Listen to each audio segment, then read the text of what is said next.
दोस्तों, भारत में ऐसे कई किले हैं जिनका अपना ही एक अलग इतिहास है और भारत में हर एक किले की अपनी एक खासियत है और इसी वजह से भारत में किलों को बहुत महत्वपूर्ण स्थान दिया गया है।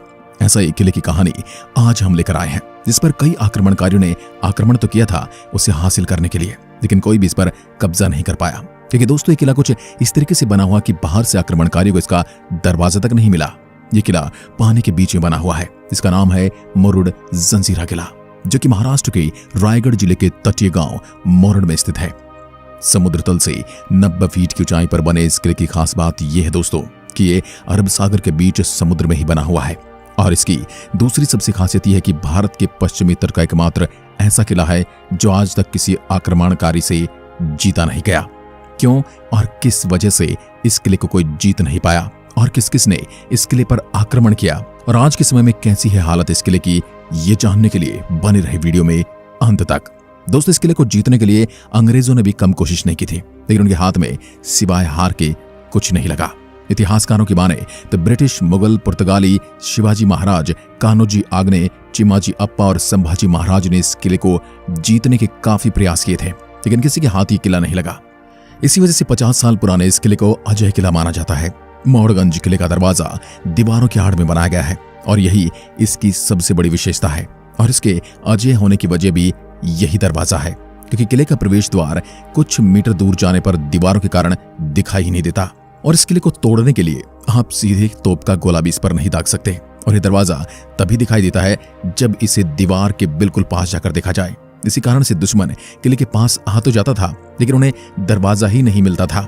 इसलिए वो किस जगह पर आक्रमण करें और किस तरह दरवाजे को तोड़ें, ये उनके लिए बहुत बड़ी चुनौती थी, क्योंकि दरवाजा तो दिखाई ही नहीं दे रहा है। क्योंकि किले का प्रवेश द्वार कुछ मीटर जाने पर दीवारों के कारण दिखाई नहीं देता और ये दरवाजा तभी दिखाई देता है जब इस दीवार के बिल्कुल पास से देखा जाए।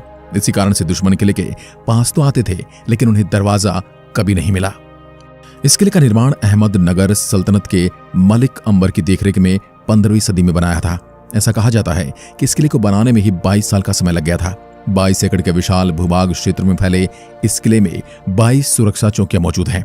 यहाँ अभी भी सिद्दीकी शासकों की कई तोपें आपको देखने को मिल जाएंगी, जो हर सुरक्षा चौकी में आज भी मौजूद हैं।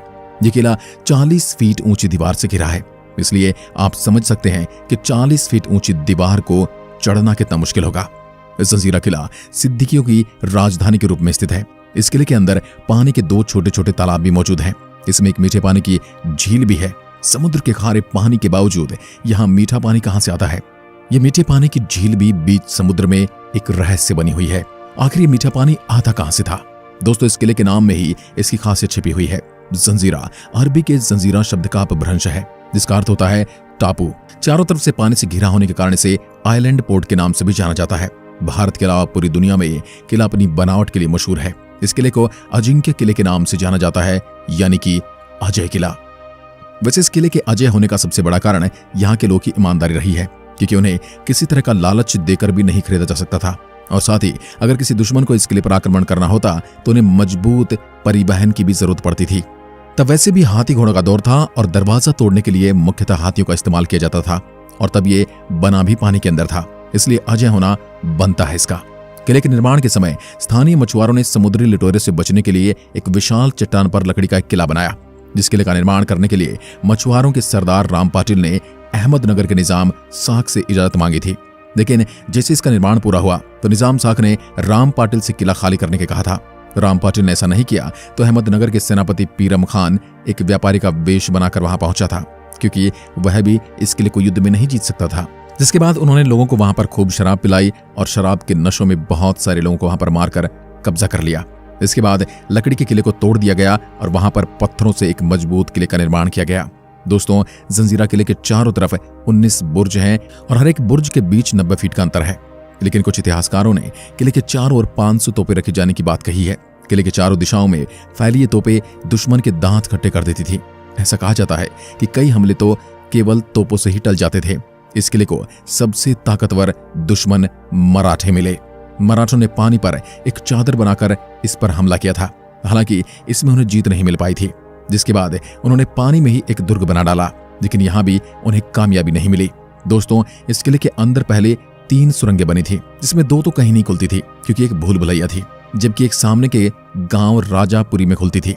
लेकिन यहाँ कौन सी सुरंग जाती है ये केवल राजा ही जानता था। बाद में जब देश आजाद हुआ तब इन सुरंगों को बंद कर दिया गया।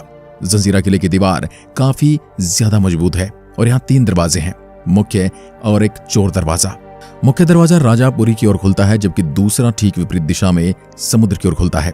इस किले पर जंजीरा के 20 सिद्दीकी शासकों ने राज किया और अंतिम शासक सिद्दीकी मोहम्मद खान था।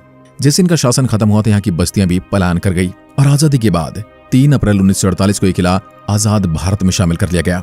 इस किले की एक हैरान करने वाली बात यह है दोस्तों कि यहाँ मौजूद तालाब का पानी न ज्यादा बढ़ता है और न ही ज्यादा सूखता है। अगर आप यहाँ घूमने जाएंगे तो यहाँ कुछ भी नया देखने को नहीं मिलेगा सिवाय खंडहर के।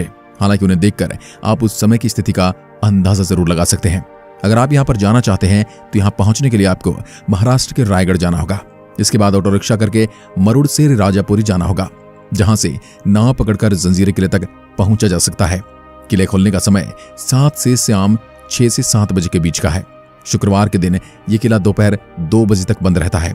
इस किले की यात्रा करने का सबसे अच्छा समय अक्टूबर से मार्च के बीच का है, क्योंकि महाराष्ट्र में गर्मी ज्यादा होती है और मानसून के समय यहाँ यात्रा करना अच्छा नहीं होता। इसलिए बारिश और ठंड में यहाँ की यात्रा करना अच्छा माना जाता है। यहाँ आप बसों के माध्यम से भी जा सकते हैं। आज की वीडियो में बस इतना ही। अगर आपको वीडियो पसंद आई तो लाइक कीजिए और ऐसी वीडियोस के लिए हमारे चैनल को सब्सक्राइब जरूर करें। धन्यवाद।